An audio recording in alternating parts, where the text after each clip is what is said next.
الحمد لله وكفى وسلام على عباده الذين اصطفى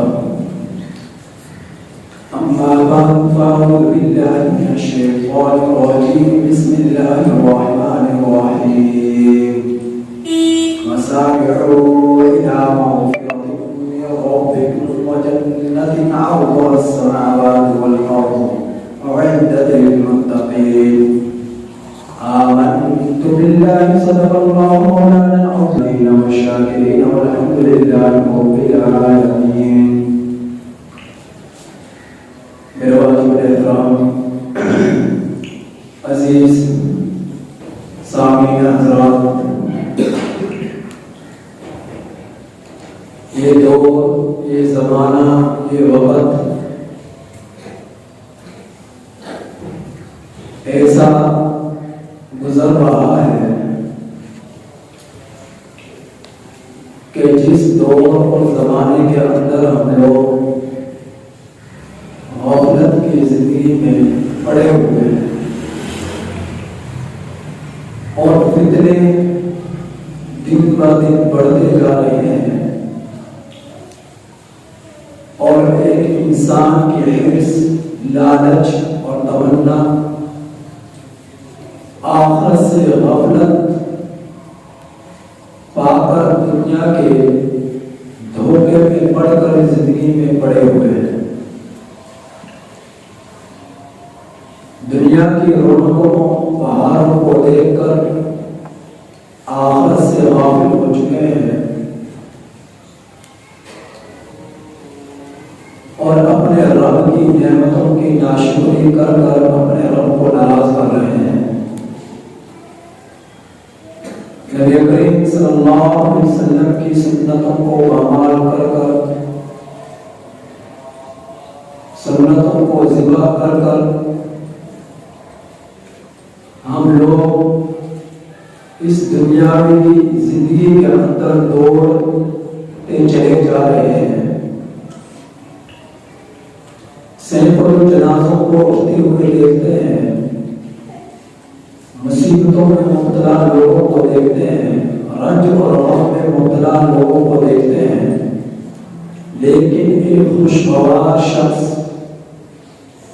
خوشگوار جو زندگی گزارنے والا ہے، وہ یہ سمجھتا ہے کہ یہ تو اس کے ساتھ معاملہ ہے، میرے ساتھ معاملہ ہے. مصیبت میں یہ مبتلا ہے، میں نہیں. غم میں یہ مبتلا ہے، میں نہیں.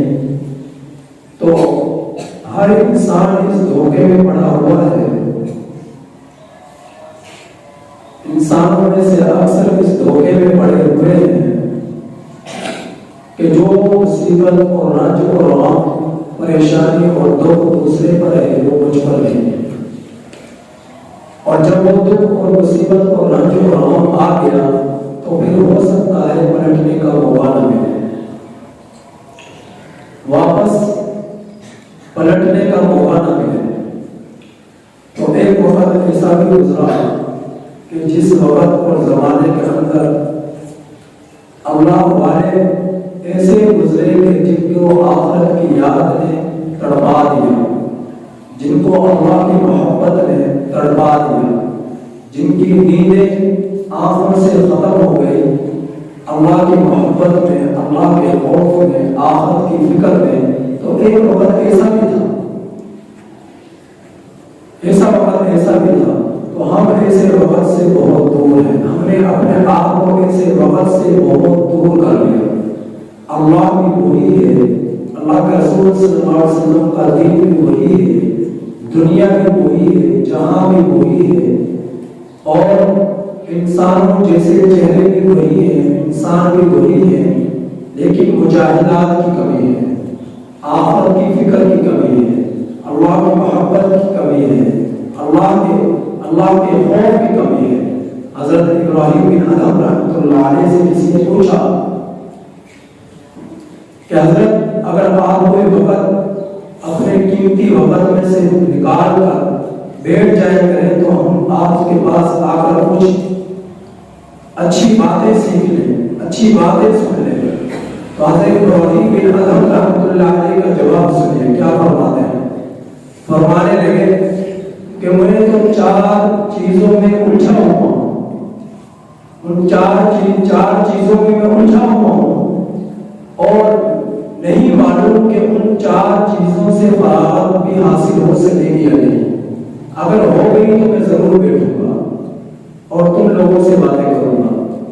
ان 4 چیزوں میں سے حضرت ابراہیم بن ادھم رحمۃ اللہ علیہ نے جو پہلی چیز کہی ارشاد فرمائی کہ اللہ رب العزت نے جس وقت قیامت تک آنے والی انسانوں کی روحوں کو پیدا فرمایا تو اللہ رب العزت نے ان روحوں کو 2 فریقوں میں تقسیم کر دیا. ایک فریق کے متعلق ارشاد فرمایا کہ یہ جنتی لوگ ہیں اور دوسرے فریق کے متعلق ارشاد فرمایا کہ یہ جہنمی لوگ ہیں. اور دوسری چیز ارشاد فرمائے تو مجھے اس غم میں مبتلا ہوں کہ نامعلوم میں جنتی لوگوں میں ہوں یا جہنمی لوگوں میں ہوں، بس اس غم نے مجھے پریشان کیا ہوا ہے.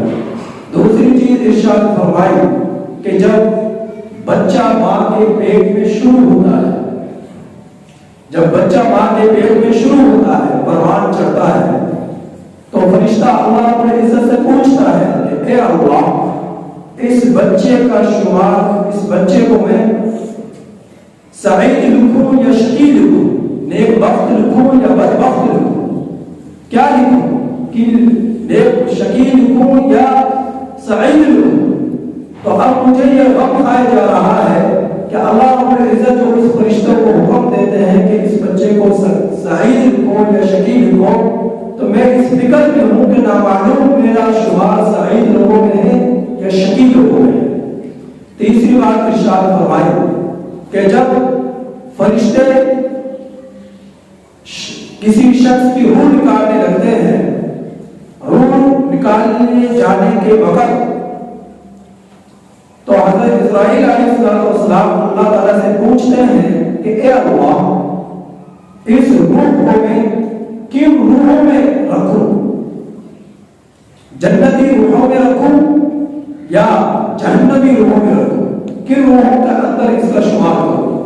تو مجھے یہ غم کھایا جا رہا ہے، اس فکر میں ہوں کہ نامعلوم میرا شمار جو ہے جنتی روحوں میں ہوگا یا جہنمی روحوں میں ہوگا.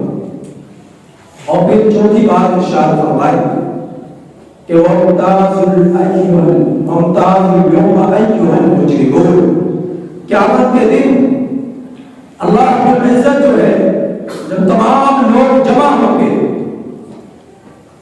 تمام لوگ میدان حشر میں جمع ہوں گے، تو اس وقت اللہ رب العزت جو ہے حکم دیں گے کہ نیک مجرموں کو الگ کر دو، تمام لوگوں سے مجرمین الگ ہو جائیں اور نیک لوگ الگ ہو جائیں. وَمُمْتَازُ الْيَوْمَ أَيُّهَا الْمُجْرِمُونَ. مجرمین کو تمام مجمع سے الگ کر دیا جائے. تو مجھے یہ ڈر ہے، مجھے یہ غم ہے کہ نامعلوم ان مجرمین کی فہرست میں میرا نام تو نہیں. تو اس فکر میں مبتلا ہوں. تو 4 چیزوں کے غم نے مجھے مبتلا کیا ہوا ہے، 4 چیزوں میں الجھا ہوا ہوں. تو یہ فکر میری جان نہیں چھوڑتا. اگر ان 4 چیزوں سے باتوں سے مجھے فرصت ملی تو میں ضرور پھر بیٹھنے کا کوئی اہتمام کروں گا. حضرت نبی کریم صلی اللہ علیہ وسلم آخرت کا اتنا غم تھا، آخرت کی اتنی فکر تھی کہ ایک مرتبہ رات بھر اللہ کی عبادت کرتے رہے. رات بھر اکثر معمول تھا، لیکن ایک مرتبہ ایسا ہوا کہ رات بھر عبادت کرتے رہے. سو جب نماز میں کھڑے تھے پاؤں میں سوزش آ چکی تھی، اتنی عبادت کی، اتنا اپنا مشقت میں ڈالا کہ پاؤں پر برف آ چکا تھا، پاؤں شک ہو چکے تھے، سوزش آ چکی تھی. اور اللہ رب العزت کے حبیب صلی اللہ علیہ وسلم جس کے لیے دنیا بنائی، جس کے لیے کائنات کو سجایا چمکایا، اللہ رب العزت سے یہ دعا مانگتے ہیں ان تعذبهم فإنهم عبادك وإن تغفر لهم فإنك أنت العزيز الحكيم.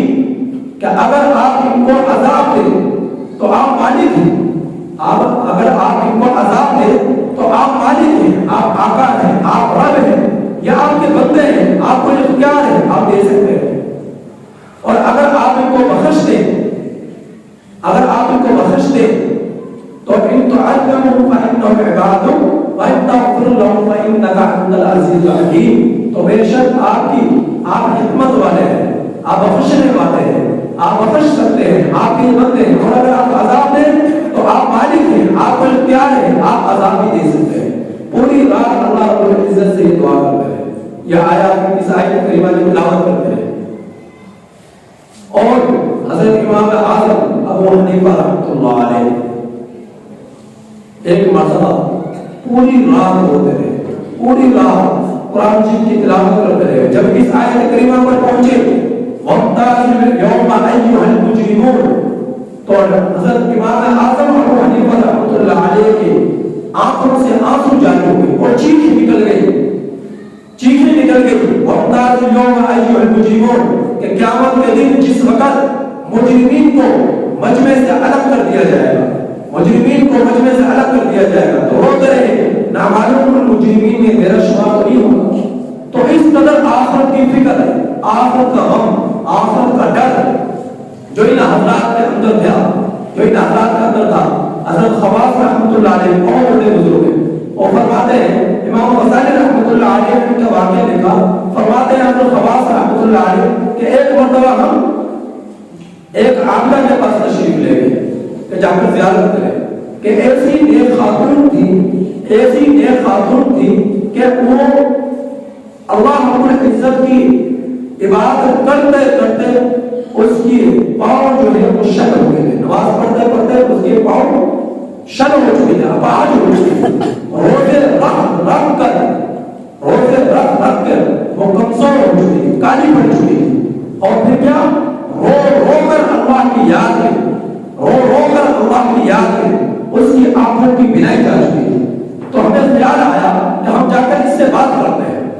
حضرت خواص رحمۃ اللہ علیہ تشریف لے گئے اور جا کر کہا کہ اللہ رب العزت کی رحمت کا تذکرہ کیا، اللہ رب العزت کی معافی کا تذکرہ کیا کہ اللہ رب العزت رحم کریم ذات ہے، اللہ رب العزت معاف کرنے والی ذات ہے۔ اپنے آپ کو اتنے مجاہدے اور مشقت میں کیوں ڈال رہی ہو، اتنے مجاہدے اور مشقت میں کیوں ڈال رہے ہو؟ جب انہوں نے اس بات کو سنا، انہوں نے اس بات کو سنا تو فرمانے لگی کہ میرا دل، تم کیا جانو میرے دل کی کیفیت کو، میرا دل جو ہے وہ چھٹی ہو چکا ہے، میرا جگر جو ہے وہ زخمی ہو چکا ہے، کیا میں موت کو بھلا دوں، کیا میں آخرت کو بھلا دوں؟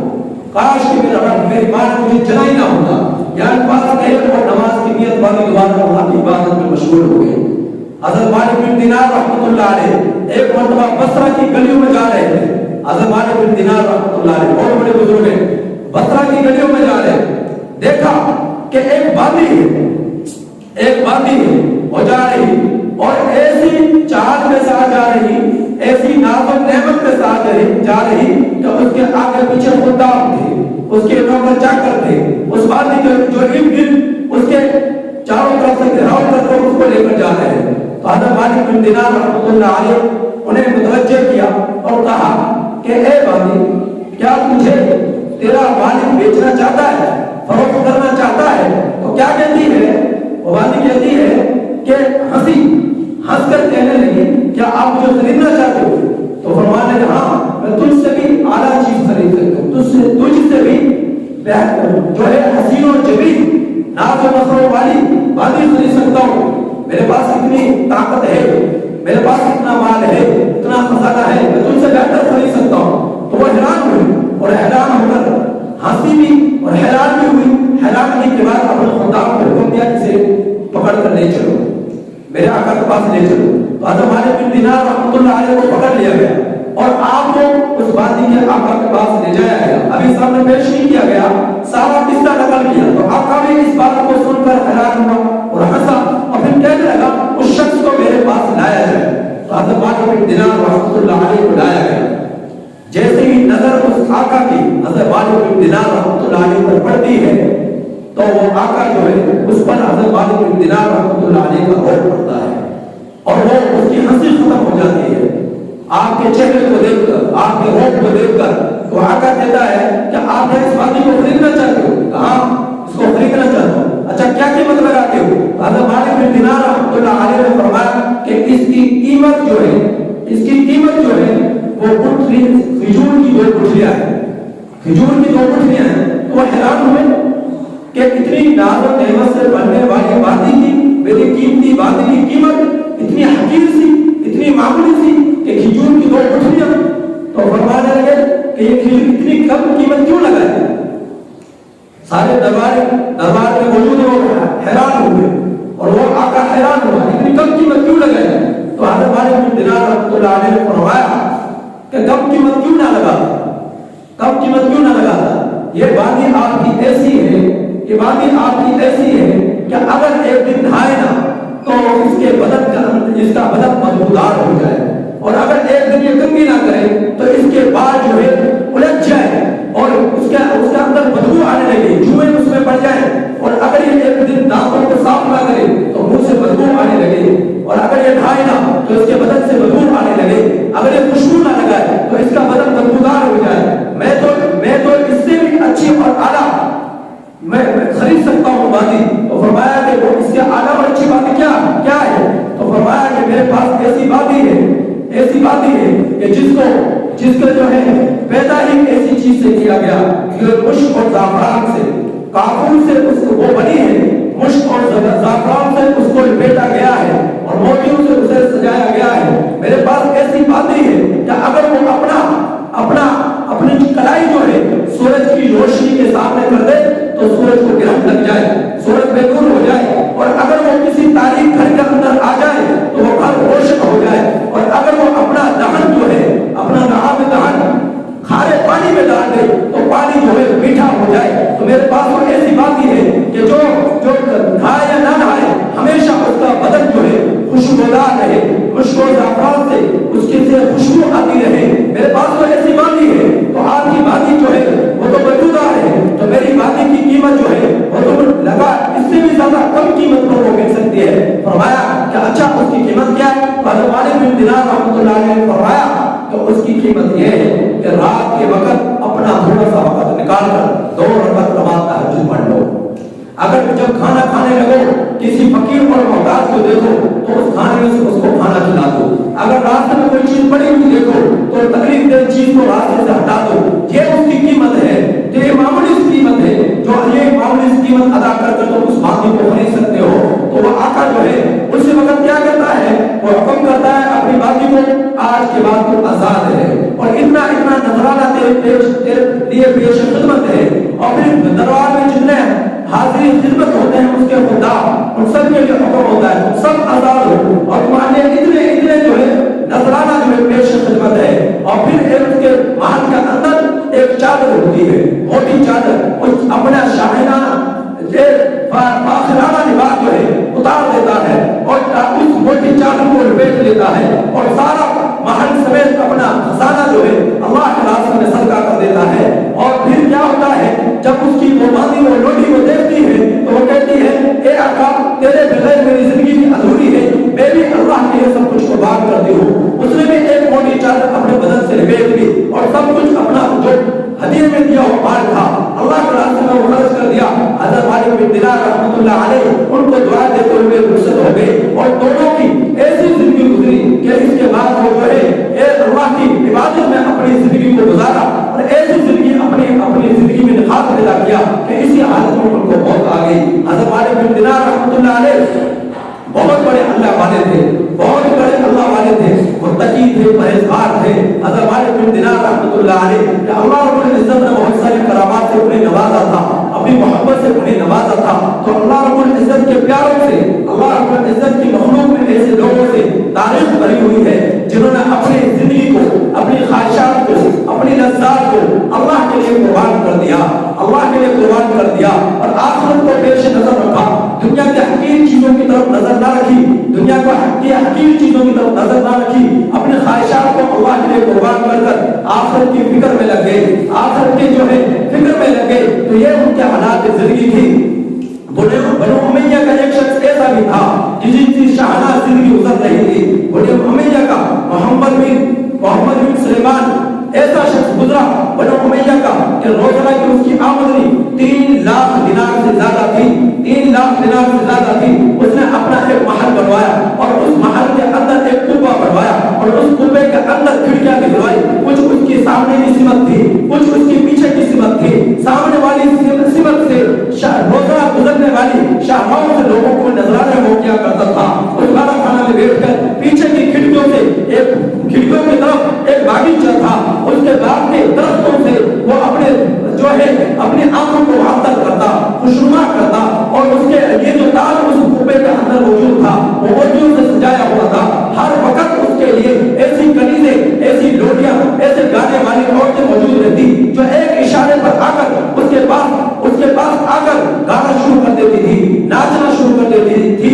ہر وقت شراب کے نشے میں وہ رہا کرتا تھا. ایک مرتبہ ایسا ہوا کہ زندگی میں کبھی اس کے قریب غم نہ آئے, غم کی باتوں کے تذکرے اس سے کیے نہ جاتے تھے. ایک مرتبہ ایسا ہوا, رات کی تاریکی تھی, شراب میں مست تھا. اچانک اس کے کانوں میں ایک آواز پڑی. ایسی آواز تھی کہ اس سے پہلے اس نے ایسی آواز نہ سنی. اپنے خدام کو حکم دیا, جاؤ اس آواز کی سمت جاؤ اور جا کر دیکھو کہ کس کی آواز ہے, اسے پکڑ کر لاؤ. خدام جاتے ہیں, آواز کی سمت پہنچ جاتے جاتے تلاش کرتے ہوئے ایک مسجد میں جا پہنچے. دیکھا کہ مسجد کے اندر ایک شخص کھڑا ہے اور وہ قرآن کریم کی تلاوت کر رہا ہے, جس کے پاس صرف 2 چادریں ہیں اور بیڑی کچلی ہیں, ایسی ہیں جو پھٹی ہوئی ہیں کہ جس سے پورا بدن بھی نہیں چھپ سکتا.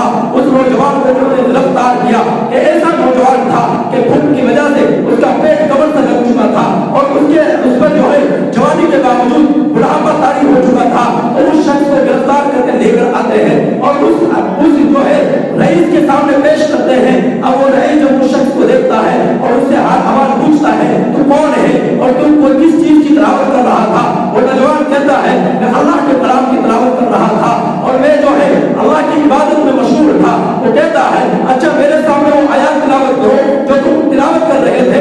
پھر وہ نوجوان تعوذ پڑھتا ہے, اعوذ باللہ من الشیطان الرجیم, پھر پڑھتا ہے ان الابرار لفی نعیم علی الارائک ينظرون تعرف فی وجوہہم نظرۃ النعیم یسقون من رحیق مختوم. تو یہ ان آیات کریمہ کی تلاوت کرتا ہے. ان آیات کریمہ میں کیا ہے, ان الابرار لفی نعیم, بے شک ایک وقت ایسا ہوگا ایک وقت جو ہے نعمتوں میں ہوں گے, علی الارائک ينظرون, مسائلوں پر بیٹھے ہوں گے, تختوں پر بیٹھے ہوں گے اور اے مخاطب تو پہچان لے گا, تو دیکھے گا انہیں تعرف فی وجوہہم نظرۃ النعیم, ان کے چہروں میں شادابی ہے, تروتازگی ہے, اور تو دیکھے گا انہیں کہ انہیں کے لیے خالص شراب ہوگی جس کو وہ پیئیں گے. ان کے لیے ایک کنواں ہوگا جو تسلیم سے ہوگا, تسلیم اس کے لیے ایک نہر ہوگی جو تسلیم سے ہوگی. تسلیم یہ جنت کے ایک نہر کا نام ہے. تو اللہ رب العزت نے ایسے نیک بختوں کے لیے یہ چیزیں سجائی ہیں, ان نعمتوں کو تیار کر رکھا ہے. غرض یہ کہ اس نوجوان نے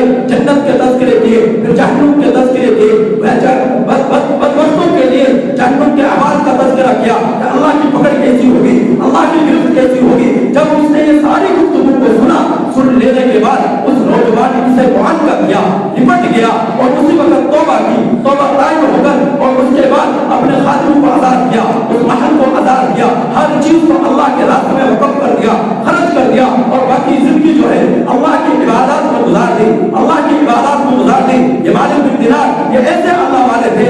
ایک مرتبہ گئے, دیکھتے کیا ہے کہ ایک نوجوان ہے, ان کے ساتھ جو ہے جعفر بن سلیمان رحمۃ اللہ علیہ یہ بھی موجود ہے. حضرت جعفر جو ہے ساتھ ہیں. مالک بن دینار نے دیکھا بصرہ کی گلی کے اندر ایک محل تیار ہو رہا ہے, ایک مکان تیار ہو رہا ہے اور ایک نوجوان کھڑا ہے, خوبصورت نوجوان ہے, بہت ہی حسین و جمیل نوجوان ہے. اسے دیکھا کہ اپنے معماروں کو حکم دے رہا کہ اس محل کے اندر فلاں چیز کو یوں بناؤ, فلاں چیز کو یوں بناؤ, اس محل کے اندر اس کی بناوٹ کو یوں رکھو, اس کی سجاوٹ کو یوں رکھو. اس طرح وہ اشاروں کے ذریعے سے اپنے معماروں کو حکم دے رہا تھا, تعمیرات کرنے والے لوگوں کو, مزدوروں کو جو ہے حکم دے رہا تھا.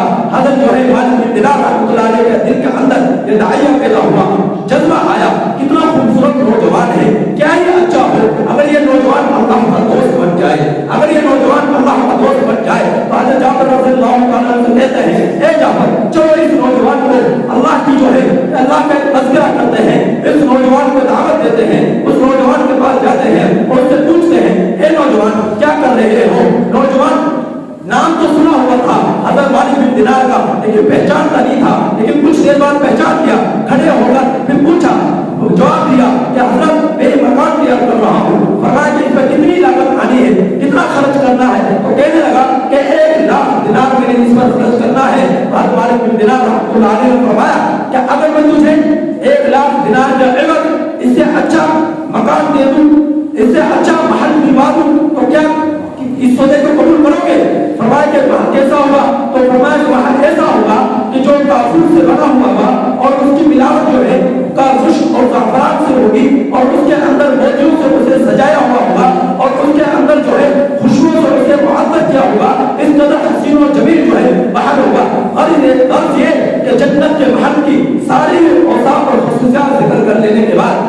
نوجوان نے کہا کہ اچھا میں سوچتا ہوں, مجھے ایک رات دو, میں ایک رات میں سوچتا ہوں, کل میں صبح بتلاؤں گا کہ آپ سے اس سودے کو قبول کرتا ہوں یا نہیں کرتا.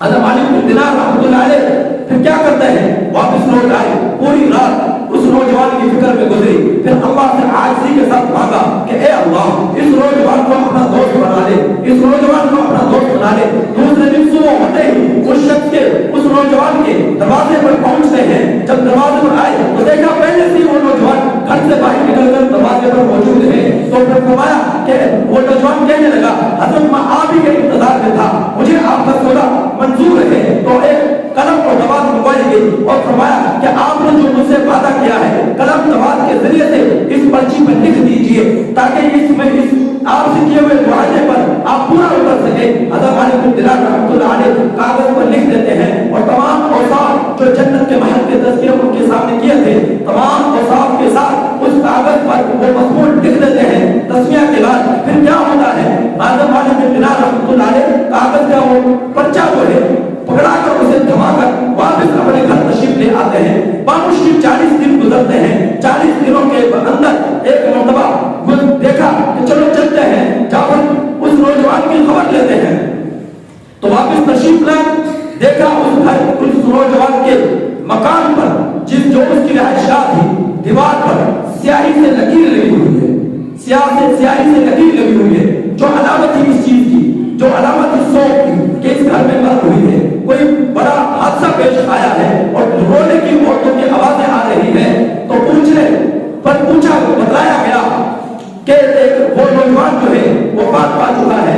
غسل دینے والے کو بلایا گیا, تدفین کرنے والے کو بلایا گیا. پھر اس سے پوچھا حضرت مالک بن دینار رحمۃ اللہ علیہ کہ اس نوجوان نے آپ کو وفات پاتے وقت کیا وصیت کی, آپ کی ملاقات ہوئی تو کیا وصیت کی. تو وہ شخص کہنے لگا مجھے اس نے ایک پرچی پکڑائی, مجھے اس نے ایک پرچی پکڑائی اور اس پرچی کو کے بارے میں حکم دیا میرے کفن اور بدن کے درمیان اس پرچی کو لکھ دیجیے گا. اور یہاں پر حضرت مالک بن دینار رحمۃ اللہ علیہ کی وجہ اس نوجوان کے پاس یہ بنی کہ 40 دنوں کے بعد جب آپ نماز فجر پڑھ رہے تھے, نماز فجر کے بعد جب اپنے مسجد کے دروازے سے نکلے تو وہ پرچی انہیں ملی جو اس کی دوسری جانب بالکل بغیر روشنائی کے تحریر تھی. اب یہ اللہ کی طرف سے ایک علامت تھی ان کی, بغیر روشنائی کے تحریر تھی کہ اے مالک جس چیز کا آپ نے اس نوجوان سے معاہدہ کیا تھا, کیا ہوا تھا, ہم نے آپ سے کیے ہوئے اس نوجوان سے کیے ہوئے آپ کے معاہدے کو پورا کر دیا اور آپ کو اس معاہدے سے برات حاصل ہو چکی ہے. یعنی آپ نے اس نوجوان سے کیے ہوئے وعدے کو پورا کر دیا ہے اور ہم نے آپ کے وعدے کی لاج رکھی ہے.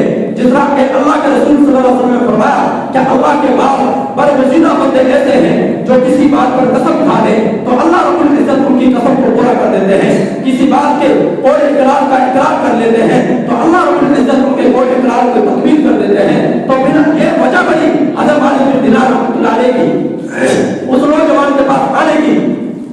تو پھر کیا ہوا, حضرت مالک بن دینار رحمۃ اللہ علیہ نے اس نوجوان کی اس منظر کو دیکھ کر, ان کے اس حالت کو دیکھ کر تو آپ جو ہے آپ کی آنکھوں سے آنسو آ گئی. قریب ایک شخص اور نوجوان کھڑا تھا, اس کے دل میں یہ شوق پیدا ہوا, اس نے کہا حضرت میرے لیے ایک پرچی لکھیے اور میں آپ کو اس کے عوض جو ہے 2 لاکھ دینار دیتا ہوں اور میرے لیے ایک مہر کا مجھ سے معاہدہ کیجیے. حضرت مالک بن دینار رحمۃ اللہ علیہ نے فرمایا وقت کی بات ہوتی ہے, اب وہ وقت گزر چکا, وہ زمانہ گزر چکا, اب وہ وقت دوبارہ نہیں ہے کہ آپ کے لیے میں لکھ کر دوں. اس کے بعد حضرت مالک بن دینار رحمۃ اللہ علیہ واپس تشریف لے آئے اور جب بھی اس نوجوان کی یاد آتی تو حضرت مالک بن دینار رحمۃ اللہ علیہ کے آنکھوں میں آنسو آ جاتے, آنکھوں میں آنسو آ جاتے. تو ہم لوگوں کو دنیا میں اللہ نے بھیجا ہی اس وجہ سے ہے کہ ہم اپنے رب کی چاہت کے مطابق زندگی گزارے, آخرت کی فکر کے مطابق زندگی گزارے. اس لیے قرآن کریم نے ارشاد فرمایا وسارعوا الى مغفرۃ من ربکم وجنۃ عرضها السماوات والارض اعدت للمتقین. فرمایا تم دوڑو مغفرت کی طرف, جنت کی طرف جس کی چوڑائی آسمان اور زمین سے زیادہ ہے, جو تیار کی ہے تمہارے رب نے متقی لوگوں کے لیے, پرہیزگار لوگوں کے لیے. اللہ تعالیٰ سے دعا ہے کہ اللہ تعالیٰ ہم میں سے ایک کو آخرت